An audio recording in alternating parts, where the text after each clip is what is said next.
and train harder than everybody else. But if your team isn't the right team, or it's, it's not small and in close and the right people, you'll never make it. Success, I'm in the ring doing the fighting.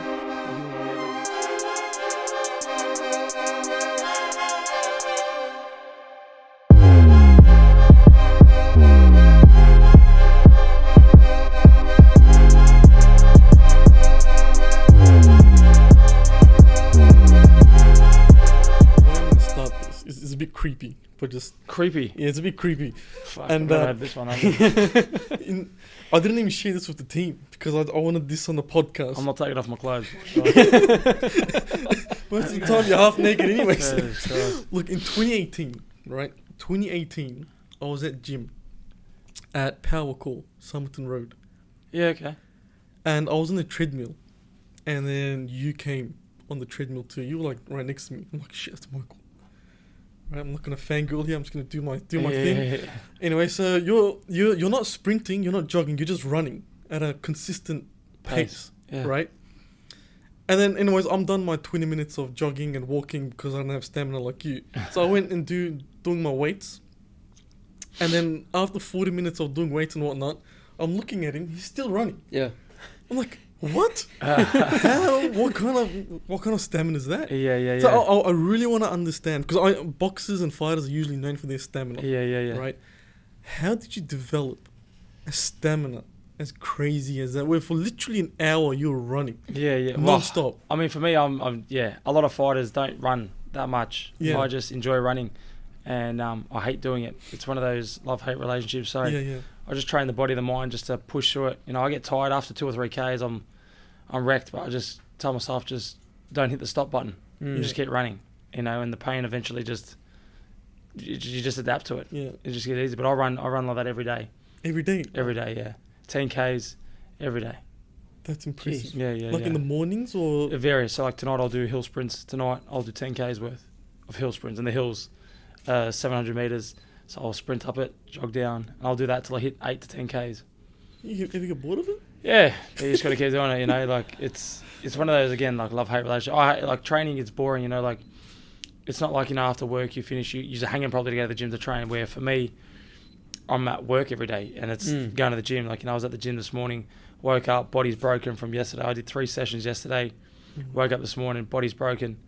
But, I've just got to get in the gym and smash it out. Like, it needs to be done. Do you do this leading up to a fight, or is it always consistent? It gets harder. Right. Yeah, as you get closer to a fight, the sparring picks up, the training intensifies, everything, gradually grows. And for me, though, it's a lifestyle for me. I train every day to be better. I train every day to get fitter.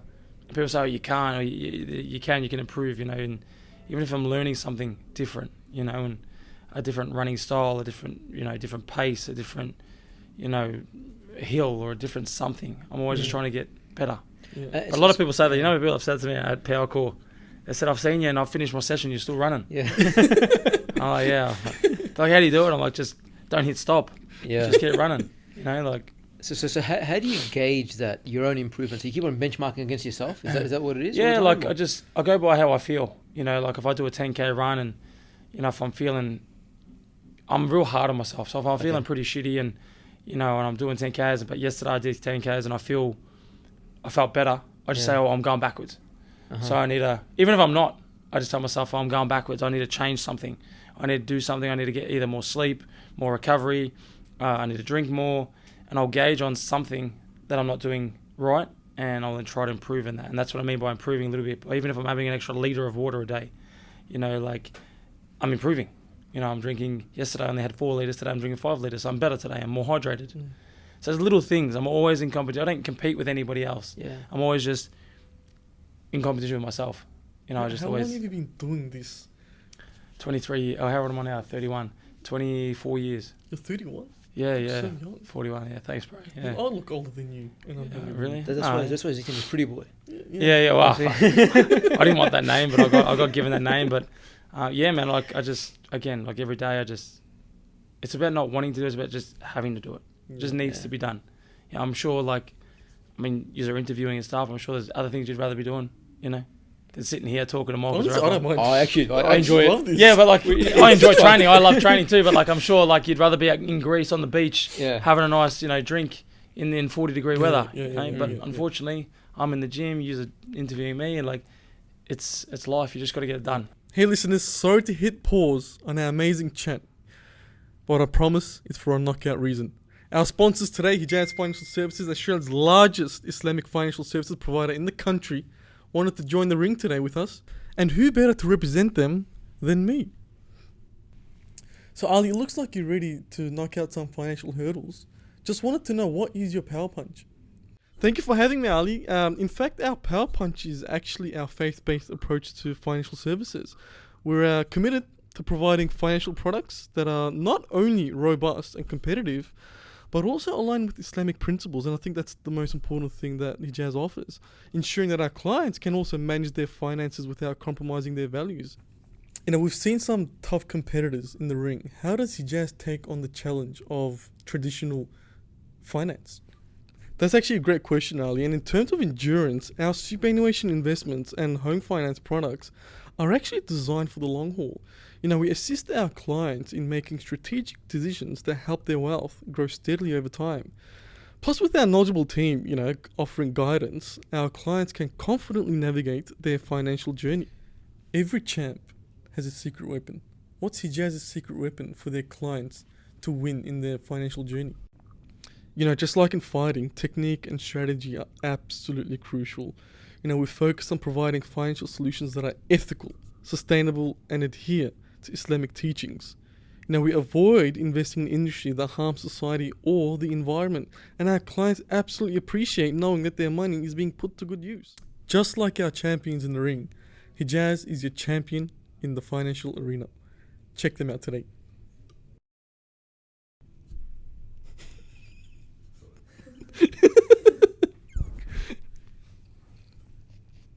But I'm looking at the camera and saying, come on, Ali, let's get back to the podcast. Alright, let's look at Ali. Come on, Ali.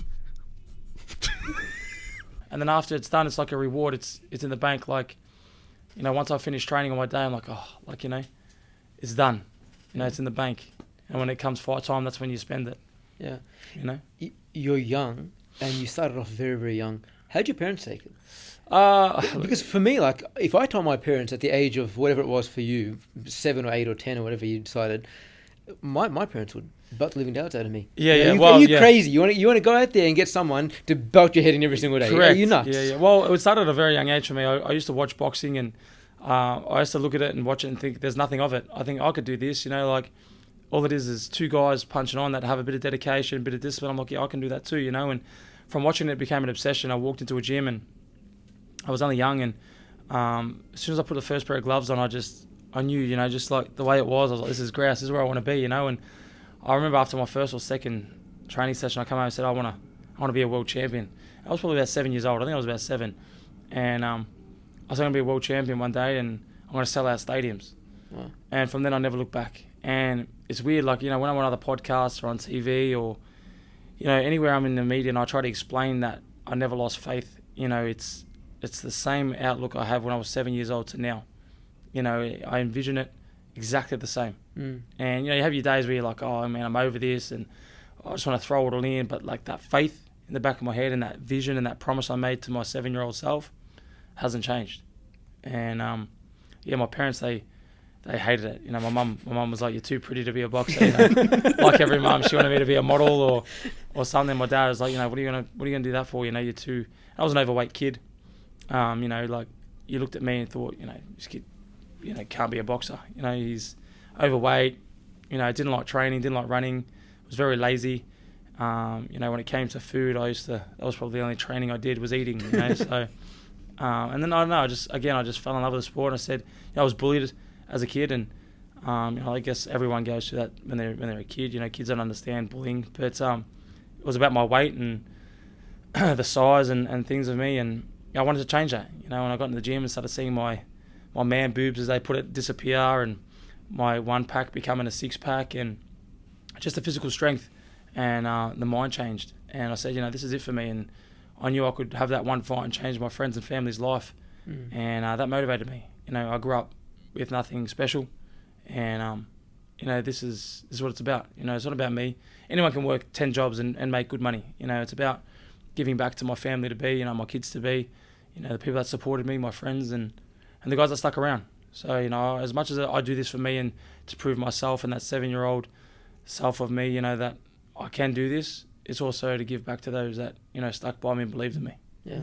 Because I was going to ask, because I asked Alex the same question. I'm like, were you like a bully as a young kid? Yeah. And you said you got bullied. Yeah. So I got bullied as a kid, and I actually changed in high school. I ended up becoming the bully. You know? And I used to pick on guys that, you know, weren't where I was at, and then, you know, I actually reached out to a few of these people and apologised as I got older. Okay. You know, even when I ran into them, and I was like, oh, you know, hey, how you going? And I was like, hey, man, I want to apologise, you know, for all the crap I put you through. You know, like it wasn't cool. You know, and I was just basically masking something that I was, you know, burning from and hurt by, and I was taking it out on you, you know. And yeah, as a kid, I remember as soon as the recess and lunch bell, because obviously I was a chubby kid, and I used to get bullied. As soon as that bell would ring, I'd sprint to my hideout, because, you know, I knew these bullies were coming after me, and they always used to come after me, you know. And they used to you know, take my lunch, and I never used to eat, and yeah, they used to beat me up behind the playground, and it was a nightmare. You know, I used to go home, and it wasn't until my mum, I never used to say anything, you know, I'm not a snitch, so my mum used to say, why is this kid always so hungry? You know, as soon as I get home, I'd be eating, because I didn't eat throughout the day because they'd take my lunch off me. Oh, damn, okay. You know, so my mum's like, this kid, why is he so hungry? So then she asked the teachers, and the teachers kept an eye on me, you know, and until they cornered me and said, like, why aren't you eating? You know, and where's your lunch? And I remember crying and saying, you know, like, they take it from me, you know. And then my sister ended up having to step up, and she beat up my bullies for me, and because she was older. And yeah, like it was a hard life, man, because I used to go home and just hate myself because of what I used to look like, and I was just lazy, no motivation, and boxing changed my life, you know. And then I said, as I came into high school, I was doing the same thing. I became the bully, you know, and I didn't go out of my way to become the bully. It just I found myself in a bully role, you know, like I'd be always laughing or taking, you know, bagging somebody, or because they weren't wearing something, or, you know. And then I was like, you know what, I ended up having to step up and stick up for these people. You know, the guys that were bullying, I'm like, oh man, pull your head in, like, it's not cool, you know, leave her alone or leave him alone. And I started getting these guys backs because I was once in their position. And even as a kid, I was only in grade 2 or grade 3. It's still, you know, I still remember sprinting for my life, you know, hiding behind this playground just to get my sandwiches in before these guys came. But, you know, that's life, I guess, you know. When was the last time you came across these bullies? I looked up on social media because I remember their names, and I'm not going to name drop on here, but yeah, I couldn't find them. I mean, I wouldn't know really what they looked like. I remember their names, but I wouldn't know what they looked like, even if I... Do you want your revenge? Look, I think my sister got them nicely. You know? She was older than them as well, and she's tougher than I am, to be honest. She fights her own battles, but she's definitely tougher than me. I'm assuming she's not in, like, boxing herself, right? No, she's in real estate. She's in real estate? Yeah. Okay. She's going through a bit of a tough time with her health and stuff now, and you know, to see, you know, even though I'm so tough in the ring, and, you know, I train my ass off, you know, 3-4 times a day and whatnot, you know, she's a real champion. You know, to go through what she's going through with her health, and to see that, you know, she can get up every morning and you know, still have dinner made for my nieces and nephews, and, you know, dropping them off to school, and, you know, that's to me a champion, you know, someone that's not 100%, but finding a way, you know, when everything looks like it's all dark, you know. So full credit to her, and, you know, she's been a big inspiration, and you know, inspired me to do great things in this sport. And, you know, for a long time she took me under her wing. You know, there was a time where I didn't have nobody, and, you know, she put up her hand. So yeah, if she hears this podcast, credit to my sister Michelle. She's a legend. Oh, excellent. You know, for a lot of us, obviously we grow up watching boxers in movies. You've got Creed, you've got Rocky, you've got all these. When you watch those movies and you see how they depict a boxer's life, how true is that in terms of the actual life of a boxer, the journey that you have? Is it similar to the Creed and the Rockies, or is that too fanciful? Yeah. And the real, it's like, I've never seen one boxing movie that can relate to a boxing lifestyle. The only movie I've seen that I was like, wow, was Southpaw. Okay. With that Jake Gyllenhaal. Yeah. Gyllenhaal. That for me is because as much as it was a boxing movie, it was about the life, the struggle, Mm-hmm. and the setback, and then to have nothing, to have it all. And for me, watching that, I was like, I could really relate to that because, in the gym, people doubt you, and to this day they still doubt you. You got 1,000 haters, but just the struggle that, he went through to bounce back to be on top of the world, and what he had to go through, I really, was like, this is probably the closest to, a real boxing, journey. Yeah. All the Rockies and stuff. I mean, they're, going for the early morning runs and the typical training stuff is pretty spot on. But in terms of that, like that deep, setback, bounce back, the naysayers, the ups, the downs. That movie is probably one of the best movies I've seen. Yeah.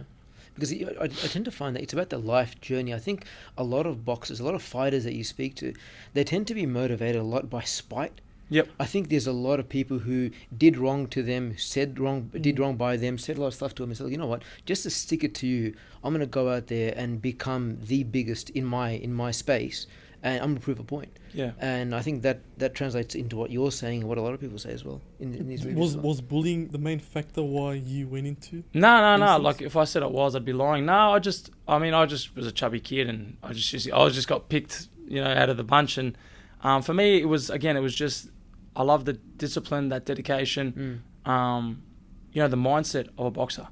It's the loneliest sport in the world. Like, you're by yourself. Yeah. And I strangely like that. I like the struggle. Team sports, you can have a bad day and still win the game, and you got 20 other players that can pick you up and whatnot. But boxing, you got nobody. You're walking out to the ring, and you got your army behind you, but then they only walk so far until they stop, and you got to continue walking, getting up the steps in the ring, and it's all or nothing now, And for me, I've always loved it as a kid, and like I said, when I got in there and put the gloves on, I was like, wow, it was this weird feeling I got. I was like, I was born for this, And before 6 or 7 years old, I didn't even know what boxing was until I started watching it, and I was like, this is what I want to do. I can do this, and I had no idea what I was doing. I just knew I had to show up and just keep showing up, and eventually I'll be where I'm at now. And 2-3 years from now, I'll be in a better spot. And I just kept that promise to myself. I just said I'm going to be a world champion. And it's weird because I literally say it to myself every day, and I get so many setbacks. I'm the bad guy, I'm the villain, all the naysayers, all the haters, I get drilled. None of my accomplishments get recognised because sadly Australia, they don't get behind me. My last name's not Smith. I'm not a typical Aussie. I'm a European. I'm a WOG. What is your nationality? I'm Maltese. Yeah. So I feel like that has somewhat, to do with it. But in saying that, I just go out there and I keep winning. If you keep winning, they can't bring you down. No matter what you do, if you're honest, you're rude, you can't win. So no matter what you do, you just stay true to yourself and you keep your circle very small. And that's what I do, like I said, the mountain has only room for one person at the top, and I say that all the time. At the bottom of a mountain, there's 1,000 people because there's room for everybody on the bottom of a mountain. But as you climb that mountain, it gets steeper and steeper, and, you start seeing people fall off, because it gets more narrow and narrow, and then eventually, right at the top, there's only spot for one or two, if that, So how far off are you from the top? This year I'll be a world champion. Contracts are signed. This year I'm fighting for a world title in November. Whether it's Danny Garcia or Erislandy Lara, I'm ready for both. I don't think they don't want it. They've been there already. Yeah. They've had the taste of multiple world titles, multiple $1 million paydays, and now it's my time. They're not as hungry as me now, and this is do or die for me. What would it mean for you being the world champ? My whole Because life. it seems like you've been dreaming for this for years from the start. My whole life, man. Your whole life? My whole life. I've lost family, I've lost friends, I've lost relationships, I've lost jobs, I've lost everything for this, and I don't think there's anyone more dedicated than me to this sport. A lot of people, it gets too hard and they quit, or they find excuses. I've had broken bones and body's just battered, but I just get up and go to the gym. I just do it, no matter what. There's no days off for me. I haven't had a day off in 15 years. Wow. You know, I don't believe in them. You know, I don't celebrate, you know, and take days off on birthdays or Christmases or Easters or there's no days off, man. Just got to keep going. Yeah, God forbid you don't win it. That will have an impeccable, huge mental strain on you. It would, but, you know, I've been there and fallen short and I bounce back up. You know, if I'm not dead, I can still be a world champion. Yeah. And I truly believe that. And, you know, my biggest success have come from, you know, my worst failures. You know, I've lost and then I've had bigger and better opportunities. You know, and I lose, that's God's plan. Yeah. You have a crazy mindset. It's very strong. Yeah, so very strong. You know, what's the thought process when you're going into a fight? Because I did taekwondo back in the days, right? 10, 15 years, going into tournaments, things like that. Nothing to the level of boxing. But there's been times where I'd cry before a fight because you have so many people watching. The pressure is insane, right? And then you cry, you mentally screw yourself up, and then you lose the fight. And you're supposed to be the favorite to win, right? How do you manage that mental pressure? Do you have some sort of ritual that you do, or do you just, or is your mind that crazily meditation? strong? No, I used to be like you, believe it. I used to be like, you know, I used to psych myself up, put all this extra pressure on myself, and now people see me, they're like, man, you're fighting in front of 20,000 people, or like the whole of Australia's watching or whatever, and they're like, how do you stay so? I'm just so relaxed. I'm dancing in the back rooms, and I just say it's simple. It's in God's hands. You win, you lose, you lose. And I say that to myself just before I go out there, and I say, you know, whatever happens now, that's God's plan. He's written that story for me. You know, I'll go out there and I'll be Michael Zerafa and give my absolute best. And that's all I can do. I can't go out there and be Floyd Mayweather. I can't go out there and be Muhammad Ali. I can't go out there and be Mike Tyson. I'll go out there and do Michael Zerafa. And if that's meant to be, I'll win. And if it's not, that was what God intended for me. That's the story He's written for me. I wasn't meant to be where I was at. Not then and there anyway. You know, down the track maybe. I've had losses. And I think to myself, why? And then, you know, a year later something bigger comes. I'm like, that's why. You know? Why did I lose that fight? Bang, a year later I got a world title shot. That's why. It's God's plan, man. Are you a religious man? I am, you know. Obviously everyone can be more religious. Yeah. And everyone does bad things. Everyone does good things. Yeah, but when it comes to fight time, I get very religious. And, you know, I just believe in God, man. I just believe that, you know, He's there to protect me. He's there to give me the best life. And I always say to people, sometimes things that He does doesn't make sense, like I mentioned, but it will. It might be 10 years from now. People say, oh, why did they die? Or why did this happen? Or why did that happen? And you scratch your head and you think, why? Yeah, why did that happen? And then years later or months later, days later, you think, that's why. Makes sense. You know, it makes sense. And you look up and say, thank you, you know. I'll go for a walk at night and I'll listen to my music and, you know, and I'm just there and I'm just like, you know, this is what He wants me to do. He wants me to be a world champion, you know. Absolutely. There's a million jobs out there, you know.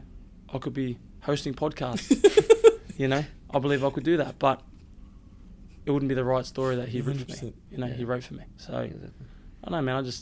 I'll leave it to Him. Yeah.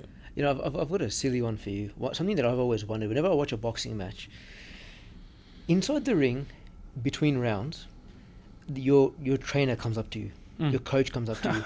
A lot of these guys are sitting in that corner and they're spent, man. Their mouth guard is out somewhere else. They're looking up in the sky. They've been belted around quite a bit, especially if it's later on in the match. And the coach is telling them stuff, or the trainer's telling them stuff, and they're like, they're nodding their heads. Passionately too, just going. And I'm like, does this guy have any idea what he's actually saying? What actually happens? What do they say to you, and how much do you actually comprehend? So there's times where... Because for me, I got no idea. I'm just like, okay, whatever.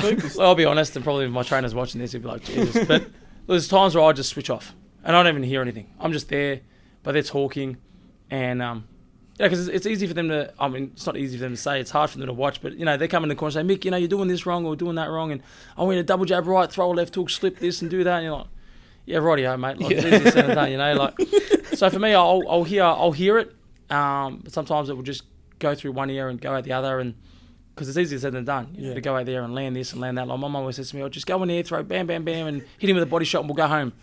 No worries, mum. Sure. Yeah, all good, you know, all sweet. But yeah, sometimes I just switch off, and I just do me, just do Michael Zerafa, because I'm in there. I'm the one that's in there, you know, and obviously they're the second pair of eyes for me.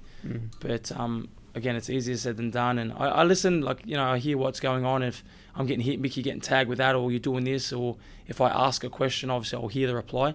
But 9 out of 10, it's too overwhelming. You're hearing this, da-da-da-da, and you're just like, all right, you're back up. Before you know, you're like, shit, I gotta do something. And then you're back to doing you. And 9 out of 10, I just switch off. I'm just like, oh yeah, no worries, coach. Yep. Yeah. Is there like a particular opponent that really stood out for you in your career? That's like, this one was actually tough, but even though you wanted to. Kell, Brook. I mean, I didn't get the decision. I fought Kell, Brook in Sheffield, in his hometown, in front of 20-something thousand people, and I was basically picked as a keep busy fight and to get knocked out in the first round. But I went there and I said, I'm gonna. And then we're talking Kell, Brook. We're talking one of the biggest names in the sport. I was 25 years old, and I was 26 years old, and then I went to his backyard. I remember walking out there thinking, wow, this is. I had Michael Buffer as my ring announcer. Billy Joe Saunders, Tyson Fury, they were all in the crowd, obviously supporting Kell, Brook. But when I got there, and I used to idolise Kell, Brook when I was a kid. He was an absolute champion, and then to take him 12 rounds, and I had nearly stopped him in the 9th and in the 12th round, and only losing by 2 or 3 rounds was a huge achievement for me. Because I had a standing ovation from the English people, and Eddie Hearn, one of the biggest promoters in the world, was like, this kid's, mate, he's tough. We want to sign this kid. And obviously with management I had at the time, I couldn't fulfill that dream. But Kell, Brook for me was a real standout, because like I said, I overcame what everyone thought. Everyone thought I was going to get knocked out. I stood my ground and took him 12 rounds. And I think he'd only been 12 rounds prior to that, maybe once or twice. He knocked everybody else out. So, from a local Craigieburn boy to fly overseas on a big stage and take the world champion 12 rounds and only just lose was a real achievement for me. It's impressive. It was a real achievement, yeah. Because sometimes you don't have to always win. It's not 100%. always about getting the W. I mean, in boxing, it is, because, like world title fights and stuff, they're the W musts. But the ones where, you're fighting the bigger name, in their backyard, and it's, you're the underdog, there's only a win from there. And that's if you have that mindset. If you go there and you start putting this extra pressure on myself, like you did when you were Taekwondo, and you let these little demons in, they start chewing at you, and they just start. I feel like half the battle is in the mind. 100%. Anyone can chuck on gloves, and I've got to put gloves on my little niece, and she can start throwing hands. It's all about the mindset. And if you go there and you put this, I've got to win, and this, that, and you do have to win. But you also got to be a realist and say, he's doing the same. He's got the same mindset as you too. If you don't hurt him, he's going to hurt you. And if he doesn't win, he's going to lose. Do you know what I mean? So you got to be a realist, and I just say it is what it is. Yeah. And that's how I take that pressure. As soon as you take that pressure, like see now, even if you do a podcast and we had Conor McGregor here and stuff, and people say, what if you stuff up the interview and stuff? I'm nervous. And it is what it is, man. That's I'll start again. With Tyson. See? I was out of it. And that's he what I mean. co-hosted with me, and he was full white. Yeah. He came white from the stress. But that's what I mean. You just say to yourself, it is what it is, man. Like, he's human. He makes mistakes. You're human. You make mistakes. It might not go to plan. And that's what. And it's like if you try to be quiet, I guarantee you'll be loud. Yeah, 100%. If you try to be perfect, I guarantee you're going to stuff up. Just be you, man. I go in there and I just say, I'm going to go in there. I've trained. I've done my 10-week camp. I haven't had any shortcuts. I've done everything right, man. I'm just going to go in there, have fun, enjoy the journey. If I win, I win. I lose, I lose. Yeah. You talk about 10-week camp. That's also something that I've always been fascinated about.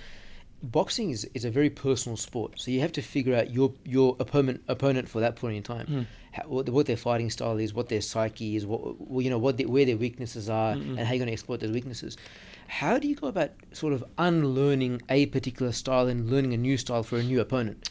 Because you're having to sort of pivot each time. You're having to change your style each time almost to try to exploit the weaknesses of your new opponent. Yeah. So does that happen just during the training camp, or what's the process to do that? So I've got a very strong and weird mentality when it comes to that kind of stuff. I trust in my team. I don't watch any of my opponents. Okay.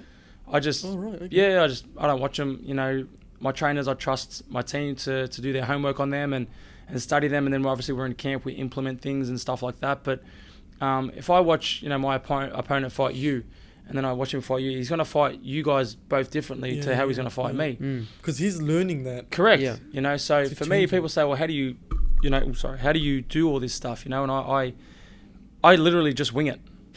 I get in the ring and I wing it. Just do you. Yeah. That's That's do the me. message that you've been Yeah. giving out. Just When do you drive, and I say to everybody, it's just like driving. If you get in the car and you have to worry about everybody else on the road, you'll go mad. Yeah. But you come to a roundabout, you know that you've got to give way to your right or your left, or you got to turn this, turn there. You just worry about what you got to do, Yeah. and you just have a calm, free mind, And I get in there and the same thing. I just go in there and do me, and I move this way and move that way, and I'll set traps that way, and I just start dissecting. You got 12 rounds. Not every fight, even outside the boxing ring, not every fight is won, in the first round. You got 12 rounds. You said setting traps. What sort of traps? How does that? What do you guys think of? Because there's dummies, all sorts of things. you guys Yeah, throw so at. you feint, and I'll see how he reacts. I'll damn, pop the right. jab there, and I'll throw a jab there, and see which way he moves, and Right. I'll throw the 1-2 and see how if he stays there or if he tries to drop, and try to evade the shot, or and you start putting that, and then you get the distance, and once you get the distance, you start breaking it down. I'm like, all right, well, like when I fought Isaac Hardman, I set that up. I didn't think it was going to go that quick, but Yeah. I set it up. I jab hooked, 3 or 4 times, Yeah. the same shot, and kept landing. And then obviously in the second round, I thought, I'm going to do the same thing, but this time I'm going to stay there, plant my feet, and I landed that shot. He went straight down, and you just see what they do. You see how they react. Yeah. Like if I touch you to the stomach, touch you to the head, touch you to the stomach, and you're doing the same thing, I'm going to now change it and work you out. You got to be always changing. You're almost like studying them. Of course. On the fight. It's a game of chess. That's what people say. But crazy. I always say it's a game of checkers. It's a lot quicker. Yeah. Chess Yeah. is it's a slow game. Boxing's a lot faster. Still setting things up. You're known. You've knocked out many people, right? Yeah, I've knocked out a lot of her. Yeah, I don't. Like, in this moment, it's a good thing, right? it's a brilliant thing. Yeah, it's a brilliant thing. As long as we go in healthy and come out healthy, I don't wish bad upon my opponents, but we don't get paid anymore to go 1 round or 12. So if you're doing it in the second round or first round, it's an early night. It's a great thing. Yeah. But look, you train for 12. Mentally and physically, I'm ready for 12. Yeah. So if it goes earlier, it's a fresher breath air. So how do you a breath of fresh air. train to have such a killer knockout punch? Do you like? Because everyone, in movies, you'll see people punching on palm trees or something to get shot. Well, how do you develop such a? I'm not known to be a puncher. That's the thing. Right. I've got people feel my power and they're like, wow. I'm not actually known. Like you see Mike Tyson and the bigger guys, or like Canelo Alvarez, who's my division, or Triple G, who's officially my division, a middleweight. They're punchers. I'm not really a puncher. I'm just a fast. Good boxing IQ, got great timing. I dissect my boxing IQ. I dissect, like I said, I set traps up, and that's what I find that I'm really good at. But that timing, I think the speed and the timing, brings on the power. Out of my 32 wins or with 33 wins, I've knocked out 21 of them, or 22 of them. So, I'm not really known to be a big puncher. But I just go there again. If I don't look for the knockout, but if it's there, I'll take it. I'm a great finisher. Yeah. It's That's what amazing. really matters. Yeah. Finishing the Finishing, fight. yeah. A lot of fighters, they'll get the knockout. They don't know how to finish the fight. Yeah. They'll just rush in. And I used to be like that, and then I used to get caught coming in because they're trying to survive, and they're just throwing haymakers in because my chin's in the air and my hands are down near my knees. I get caught. Now, I'm a great finisher. If I have you hurt, I'll just stalk you, and that's a lot scarier. When you're hurt and you got this guy slowly coming at you, and then he's just picking his shots. But yeah, again, I'm not really known for, this mean right hand or dangerous left hook, but it's finding home. Have you ever used your punches in like the real world? Outside the ring? Or do you try to stay? I don't know if I should answer Does this. the team tell you to look, mate? don't Oh, do- look, I'll always try to. The young me, I would have just gone in and just thrown hooks and whatever, but that was 16-year-old Michael Zerafa. Now I'm 31 years old. I'll always try to talk my way out of any situation before I have to, unless it's like a self-defense matter where someone's coming at me with a bat, or they're trying to start me or my family or something. I guess, but I'll always try to resolve things with you know, mate, just walk away, let it go. It's not worth it. Yeah. Enjoy. It's a weapon. It's Well, it's yeah, a big it's weapon. not. I wouldn't want to be the other guy on the other end. Yeah, 100%. But I haven't really. No, I think maybe once or twice I've maybe had to have, you know, thrown some hands in the street. But again, I don't not really like doing that stuff. Yeah. If I have to, I will. Yeah. You know, in terms of the different competitions that you go into, so you've got obviously world title fights and those sorts of things, and then you were at the Commonwealth Games. Correct. The caliber of boxing between those two, is there a big difference between the two? Huge. Two different sports. Two different sports. So amateur boxing is like fencing. You know, the sword. Yeah. It's the exact same sport, same system, just without swords. So it's a pointing system. So it's you know, touch the head, touch the body. It's how many points you can get. Where professional is more. So if you look at pro and an amateur is normally a lot more craftier, a lot more skillful. You know, I always say this. You know, they're very high on their toes. They're very very fast, very in and out, very moving all the time. Where a pro is more, we got 12 rounds, let's go. You know, let's stand there. They're more aggressive. They try to go more for the knockout. It's not, there's a point system, but it's more, you know, a lot of fights don't go into the 12 rounds. It's more like they rely more on the knockout. But yeah, there's a huge difference in the sports. It's literally two different sports. Yeah. That's crazy. What was the hardest punch you've ever received? And who gave it to you? I've had a few. I mean, but I'm going to have to say Peter Quillen just because of the outcome. You know, he hit me with a huge left hook right, and then the overhand right. And yeah, it knocked me out cold. Damn. I was only 21, 22, fighting a world champion who was the biggest puncher, arguably, in the sport to this day. He was 32 fights, 32 wins with 31 knockouts. And I was 21-year-old. I'm like, you know, they threw a few zeros on the end of my payday, and I was like, yeah, let's go, let's do it. And people were like, mate, you know who you're fighting? I was like, doesn't matter. We're gonna buy a car and we're gonna make money. And it didn't go. I started off really well. You know, I was actually winning the fight, and then as my confidence grew, it kind of worked against me a little bit because I thought, you know, I've got him now. Let's go. And you know, me now would have beaten him because, you know, a lot smarter. You know, I would have game planned a lot better. My hands would have been up. But yeah, I got hit with a big shot and, you know, set me down. And yeah, I got rushed to hospital. Did you get your car at least? Sorry? Did you get your car? Yeah, well, actually, I can't remember what I did with that money. I think I went away and I don't think I even bought a car, to be honest with you. So there you go. You just do you know. Don't plan things. I asked Tyson that question, what was the hardest punch you received? And he said, myself. Yeah, I was saying that, the uppercut. Yeah. So do you punch yourself sometimes? No, well, I can't say I mean, I have on the bag, and I actually said the same thing. I said, gee, I hit hard. I remember on the bag, and as I was doing, I was sweating. And as I did the exact same thing as Tyson Fury did, I've hit the bag and I've just punched myself. I remember, I think I drew blood. I was like, Jesus, I hit hard. So, but I've never actually in a fight, physically hit myself. Right. Because your face is like freaking perfect, man. Oh, thanks, it's bro. almost like you've never did boxing. Yeah. I've had over 150. I've had heaps of stitches. It doesn't look like it. Yeah, it's because you're he recovers well. Yeah. Recovers well. Good genes. There you go. It must be the Maltese gene. Yeah. Or you got really bad eyesight. It looks solid, man. Yeah, you know, speaking about physical health and all that type of stuff, concussion these days it's becoming a lot more science into that. For boxers, that's a big consideration because the main target for an opposing boxer is your head. What's your strategy around that? How do you process that and say, look, you know what, I'm putting myself out there, and I can cop knocks that would actually do some serious damage to me mentally, and in the long term, that's really going to come back to bite. How do you feel about that?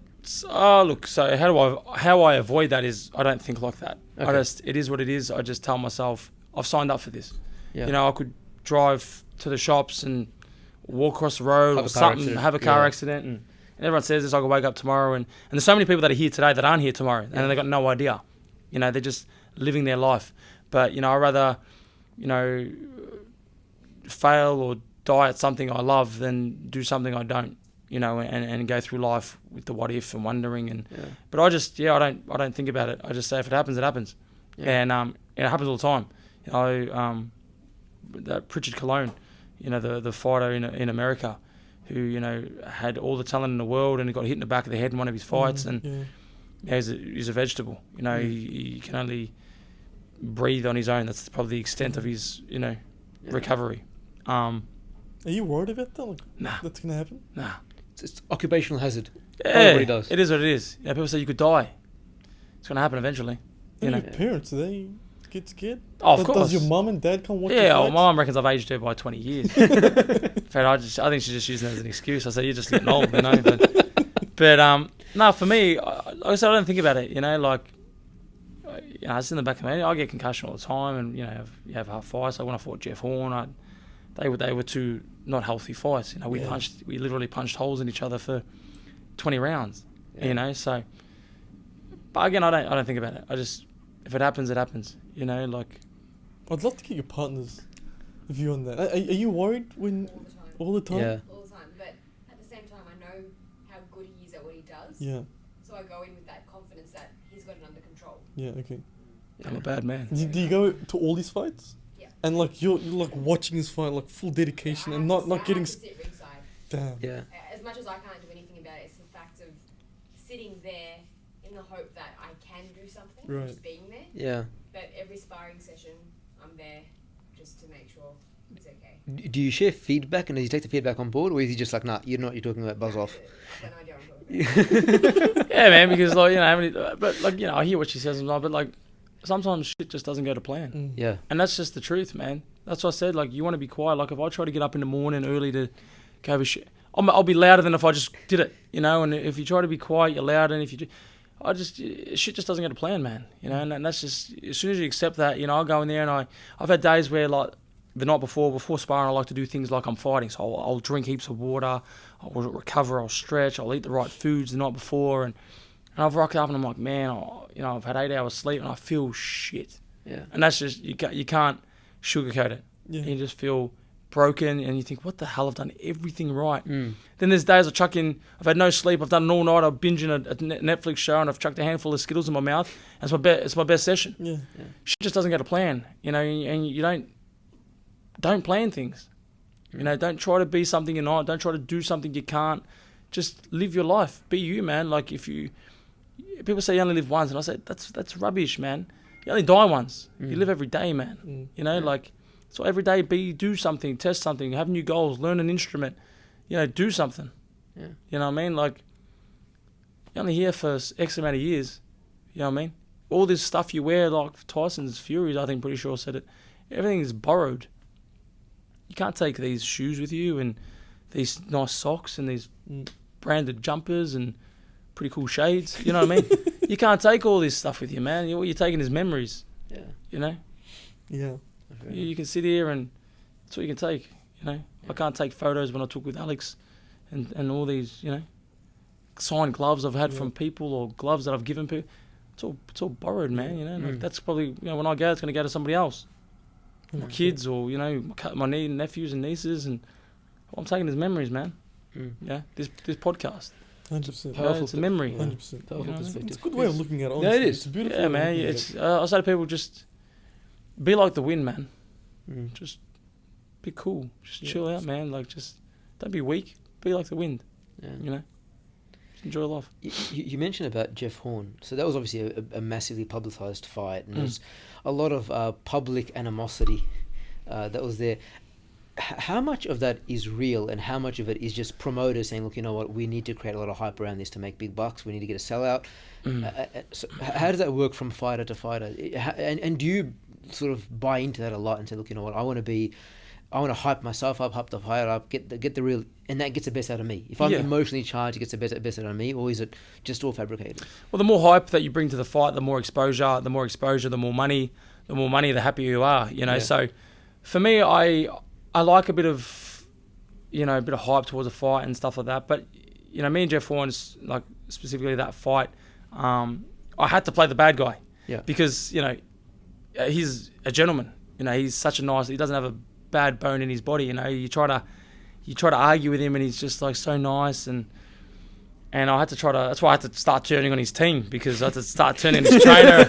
Although it's not working, it's not working directly for him, and I've got a good relationship with them now, and you know, they're great guys, and you know, I never hated Jeff, and it was obviously just that competitiveness. I have a few fighters that I generally dislike, and again, that just comes down to personality clash, I think.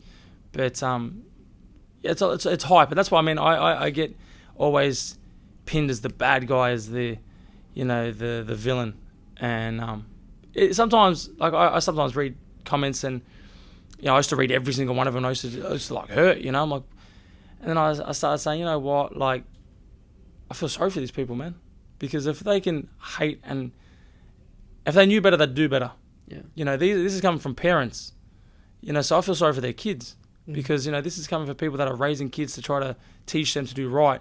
You're coming on there wishing death threats upon someone you've never met. And it's hard sometimes to sit there and read and see some of the stuff, and like Zerafa's fighting for a world title, and you see people like drilling you. You think, what for, man? I've done nothing to you. Yeah. Without me, boxing's boring. You guys need me.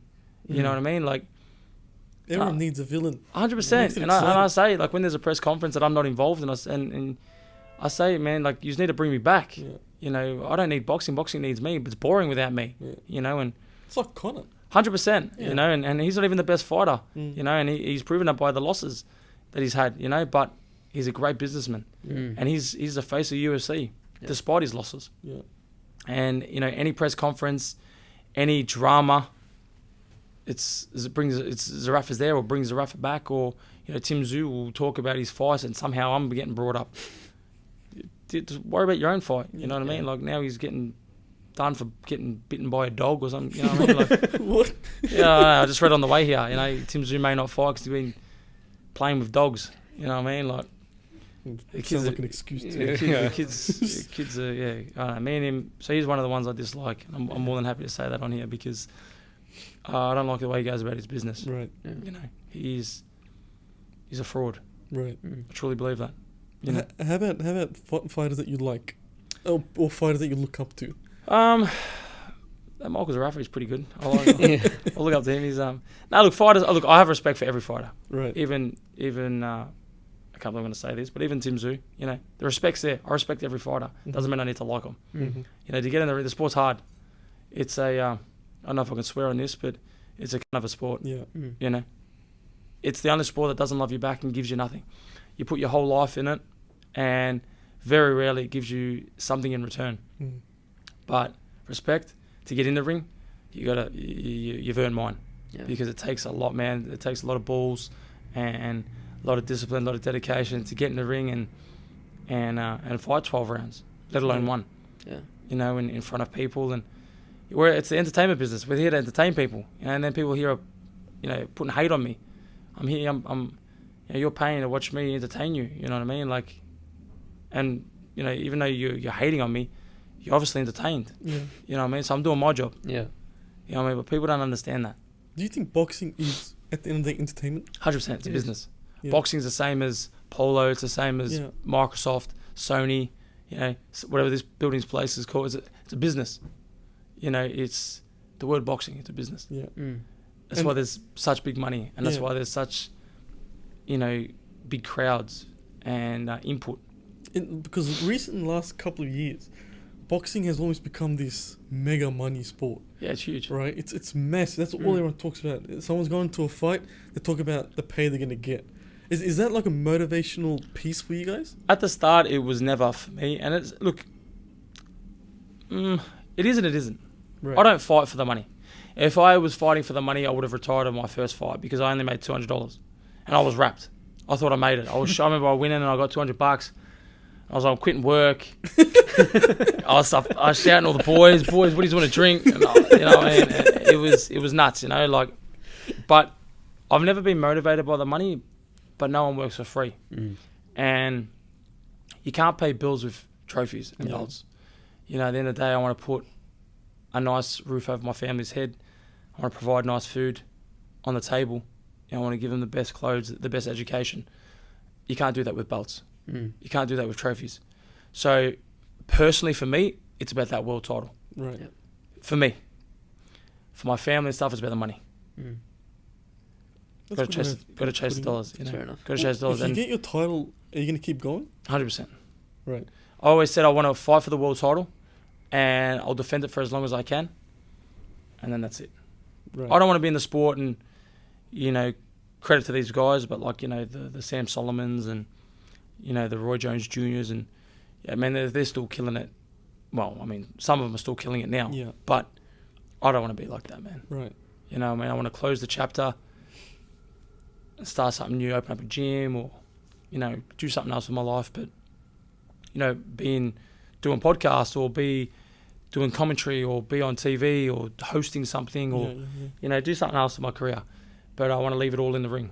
Yeah. You know, I want to retire and say, you know what, I played the good guy, I played the bad guy, I fought everybody, I won a world title, I did it all, you know, and I'm on the way there, you know. Yeah. It's got to keep going. But boxes keep on growing. 100%. It's growing and growing, so the opportunities are always there. And do you think that YouTubers like such as Logan Paul and KSI doing boxing, do you think that helped the popularity of boxing? Or, 100%. Or does it undermine the sport? How would you like to look at it? I'm all for it. I mean, world American, you know, American stuff. These Aussies, Australians, like, you know, the footballers and stuff, I'm not a big fan of it, because someone's going to get hurt, man. And, you know, like Jake Paul and stuff, these guys can actually fight. Yeah. Right. You know, you can see, you know, they're winning fights. Guys like, I don't know if you saw last week, Bell Chambers, Cam Mooney. Yeah. That's dangerous, man. Yeah. You know, that's dangerous. And I like the boys, you know, and I've met Mooney a few times and done a few things with him, and it's dangerous. You know, they're not used to we're programmed to be hit. Professional fighters fighters are programmed to be hit. You know, I can spar and go play tennis afterwards. These guys that are getting hit, like, you know, it's dangerous. Yeah. They're not programmed for it. They're not ready for it. They're not born for that, man. Yeah. Just like me, I'm not born to be tackled and hip and shouldered and, you know, dragged across the football ground. You know, that's I'm not built for that. Yeah. You know, and I bet you if I did, I'd probably break a bone if I tried to play footy now. You know, 10 years ago, different story, but we're not built for that, man, and it's dangerous. But overseas, I like it. It's putting eyes on the sport. Yeah, why not? Yeah. You know, if it makes dollars, it makes sense. You know, 100%. and these boys are turning over a lot of money. So, yeah, credit to them. How do you program yourself to cop so many hits? Because I was talking about, I told you, I think it was you. I'm like, one punch we're dead, right? And boxers keep copying and they keep going. Yeah. Is it because you guys are so used to getting punches? Yeah. So I started just like you. So I walked in the gym. I got one hit. I went down. Yeah. I don't know if I went down, but I turned around and I shied away from it. I didn't want to get out because I've never been hit. But then I come back the next day and I took 2 hits. Right. And then I probably stayed on 2 hits for a week, and then I came back after a week and then took 3 hits. And then, you know, it took 3 weeks, 4 weeks, and it was 5 hits. Right. And then after a year, it was a round. Then after 2 years, it was 5 rounds. And you just build, you know, just like anything. Right. You know, how do you now get so comfortable doing a podcast? That's a good point. Do you know what I mean? You did your first one, and I bet you if I listened to it, you probably sounded like absolute shit. It was horrible. It's just See? It's all practice. See? It's all practice. Practice makes perfect, man. Yeah. It doesn't, and I don't even believe in that. It's a saying, and I don't really believe in it because you can never be perfect. No one's perfect. Yeah. You know, I look in the mirror every day and I think, Jesus, thank Christ for clothes. Yeah. You know, because, you know, you hide some stuff, or, you know, like my face, I don't like the way I look some days. Right. You know, and then there's people saying, oh, you look great for 31. You know, you're a good looking rooster. And I'm like, yeah, nah. But, you know, again, you just, He's a good looking rooster. Yeah. He's a very good looking guy. How much did you pay him? He has a really good body. Your tattoos, I love it. Oh, really? Being Muslim, I can't have tattoos. Yeah. But I've always loved that sleeveless sleeve. boxes with that looking. Yeah. So I'm not a big fan of my ones. I wanted to actually get them removed, to be honest with you, but it's my thing. You know, I got them when I was young, and being a fighter, I thought tattoos make you tough. I was 14 when I got my first one. Oh, right. And my mum promised me, she goes, if you win your fight, you can get. She thought I was going to go get like little boxing gloves, or a little something. You know, she actually said, go with your sister and get something small. And next thing you know, I come with half a sleeve. Yeah, wow. I remember the beating I got that day. Jesus. If you get the title, would you have something related to the title? Yeah, I'll get. If I win the WBA, I'd probably get the WBA belt titled. Okay. Tattooed, sorry. With the dates. And like make it special. Yeah. Somewhere. Yeah. Probably underneath my arm or something. The belt there, or I don't know. I'll figure it out. I got enough room somewhere. Yeah. I'm running out of space, but I'll Does find he have space. your name tattooed? Not Yeah. Not yet. Nah, so we had this. We actually had this, funny you say that. We had this discussion yesterday, and for me, it's a no go. I just feel like you never know. Mhm. I mean, everything's great now. 20 years from now, it may not be me, maybe her. She pulls the pin. Right. You know, that's why there's divorces. I don't know. You never know these things, and I'm walking around with Celine tattooed all over me. You know what I mean? It's you know, I believe in getting, you know, cute little matching things, or Yeah. you know, what was the thing you said? What are they called? Those yin and yangs or Yeah, something? yeah. Yeah. It's something that's like symbolic. Yeah. But in terms of like, you know, I don't want to say go get Michael across your back. Yeah. You know what I mean? Like it's for whatever reason, you know. That'd be romantic though. Like I love Celine just at the We'll back or have this something. conversation in 10 years. Yeah, you know, it could be anything. What happens if I, you know, touch wood, I die tomorrow, and 10 years from now she remarries and Yeah. she's got Michael tattooed on her back? It's not even for the bad. It could be, you know, it 100%. doesn't have to be for the bad. It's just, Yeah. there's no need. You know, you spoke about yin and yang. Are you a superstitious man? Uh, Are any rituals pre-fight that you have to do? You have to put this glove on before that glove. You got to put this shoe on before. yeah. Give us some. What are some of your so- superstitions? One sock always has to be a little bit higher than the other sock. The way I tape my boots, I always tape my laces from the back. I like to put my left hand always in before my right hand. There's a few things. I mean, my entrance is when I walk out's pretty much identical. Okay. Every part of the song is a certain part of my entrance. Mm-hmm. Yes, it's. But I mean, I don't think if I don't do it, I'm gonna lose. Mm. Well, now that you say it, I haven't really thought about it. But now that you say it, I might think about this. But yeah, I don't really think like, you know, if I don't do this or do that, I wing a lot of things, man. Like I try to, in your next whatever it may be, try to be perfect at something. Try to plan something. I guarantee you won't go to work. Yeah. That's actually true. Yeah. Spot I on. guarantee it, and I will bet my career on it. No, because you over-engineer it in your own head. You overthink it. And Like when I was in America, I was on a TV when I fought Peter Quillen. I was on this TV commercial, and it should have only taken 30 seconds. I promise. It took me 4 hours, and by the end of it, it was just I'm Michael Zerafa. Tune in, because they wanted me to say a certain thing. Hey guys, PBC, tune in, da da da da on this, da da da. Get on this, and it was a whole script that I had to, you know. And I just couldn't get it. I could not get it. And I said, let me just try to wing it. And they're like, and I got it. And they're like, no, yeah, but we want you to say this. And it took me about 4 hours. By the end of it, it was just, Michael Zerafa, tune in. That was it. Because I tried to perfect it so much that I just could not get it. You know, and I just wing it. Like people say, oh, we're going to do a podcast. Well, then we'll send you the question. I said, no, man, is there anything we can and can't ask? Let's just ask whatever. And I'll just chat. Yeah. If I can answer it, I'll answer it. If not, I'll just say, move on, next question. What else you got? Yeah. You know, like, if you try to perfect anything in life, a job interview, a training routine, singing, I don't know, cooking, try to watch something and try to cook it exactly the same. No. Go eat something out, get the recipe and try to cook it and do the exact same. Yeah, Say, 100%. see if it tastes the same. Nothing you, like, focus on will ever be right and perfect. So we just keep winging it. Just keep Wing it, going. man. Just wing it. Just keep going. Wing it. Like, don't get nerves. If you feel nerves, you've created it. Nerves actually doesn't exist. Mm. You create nerves. Did you know that? Now I do. Yeah. Like, nerves actually don't exist. Like, you get up every day. If you go do your hair, do you get nervous? No. Now, 50 people are watching you do your hair.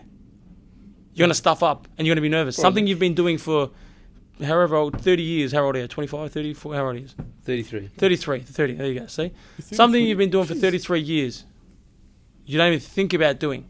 Yeah. We'll say 30, 25 years. Now, if you get a room and everyone's watching you now, all right, let's go. We're going to do your hair the exact same. You're going to like, stop watching me, guys. What are you doing? Like, what for? What? You're creating it in your head. Same when you were fighting Taekwondo. You're not actually nervous of the actual fight. You're nervous of if I lose, if I get embarrassed. It's overthinking it. What happens if I disappoint? What happens if this happens? What happens if I lose? Yeah. Putting this all in your head. Mm.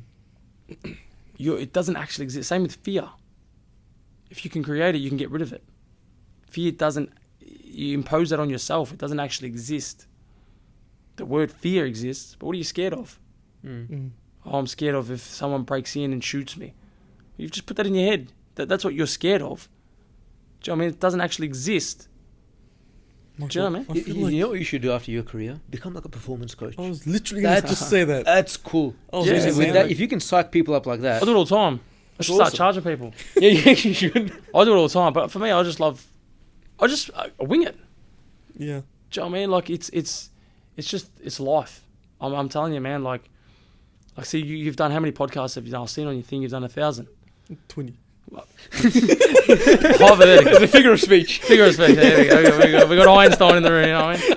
You've done 20, but this one particular one you said I was nervous as because you had people in the. Yeah. What was different to the other 19 you did? Mm. Why aren't you nervous now? That's very true. Because you created in my head. Your head. You create it. You got a job interview tomorrow. Oh man, I'm nervous. Why? God, if I don't get it, or if it, you're putting that in your head. You're creating the nerves. Why don't you say, what if I get this job? And then, oh my God, I'm going to get this job. Yeah. You know, and it's easier said because I do it to myself. I'm in your situation. I'll put the nerves on me, and it's a lot easier to tell somebody. But if you can program your brain to understand that I'm nervous. Why am I nervous? I'm creating the nerves. I'm scared. Why are you scared? I'm putting the fear on myself. It doesn't actually exist. Yeah. Michael, I didn't expect you to be such a motivational. That is a philosophical That's man. amazing. Yeah, man. I It's did not just- expect that. It's just the truth, you know. It's Because everyone amazing. sees Fox Sports and sees me just turning on somebody, launching water bottles and whatnot. But yeah, like it's in life again. Life is a beautiful thing, and I wake up some days and absolutely hate the world. Yeah. And I turn on absolutely everybody. Poor Celine cops it. Poor he cops it. Poor he cops it. Everyone cops it. Then I realise, you know what? Can't change it. You know, a bad day only lasts 24 hours. Tomorrow's a new day. We're blessed. And, you know, things are great. God is good. Great message. Yeah. On that note, the way we end the podcast, Michael. One of is- these 20-second guess question things. I love these 10, things. 10 rapid Oh, fire rapid questions. fire. 10 There you out go. of interest questions. I'm never good at these things. I always and ah them. I'm going to ask you the ones I asked Tyson. I want to see the differences. All right, hopefully Tyson, So, the great, watches this. I don't think about that guy, and it's terrifying. He's on a different planet, that one. Yeah. See? Yeah. Creating it. Oh, damn, Now, it's see, I don't happening. like these questions if I cover this and that. It's like, Yeah. Who cares? Yeah. First question. God, Your favorite pre-fight meal? pre-fight. Pasta. I have to go pasta. Yeah. Right. Your favorite superhero? Batman. Batman, same. Huge. What's one record you'd love to break?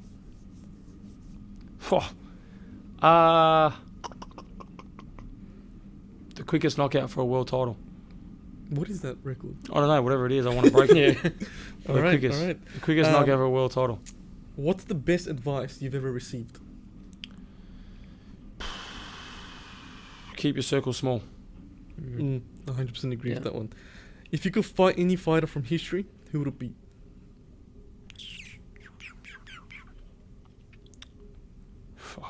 These are good, man. Roy Jones Jr. Okay. Mm-hmm. Okay. What's the first thing you do after a fight? Train. Train? I'll go for a run. Mm-hmm. Straight away, yeah, man. It might not be half an hour within, but within 2 or 3 hours, I'll be at the gym. To clear your head mainly? Yeah, I got this weird. Is it superstitious? I don't know. It's my time where I'm not on a clock. I'm not getting told what to do. I'm not training for anything. It's just my fight's done. The weight's lifted off my shoulders, and I'm just enjoying, thanking God. And I know later that day I'm going to probably smash KFC and Macca's. Yeah. So it's more just like, let's get the kgs down as well. And, you know, you look good, you feel good, you fight good. You fight good, you win, you make money. The list keeps going, you know. Yeah. So, Who's the greatest boxer of all time? Michael Zerafa.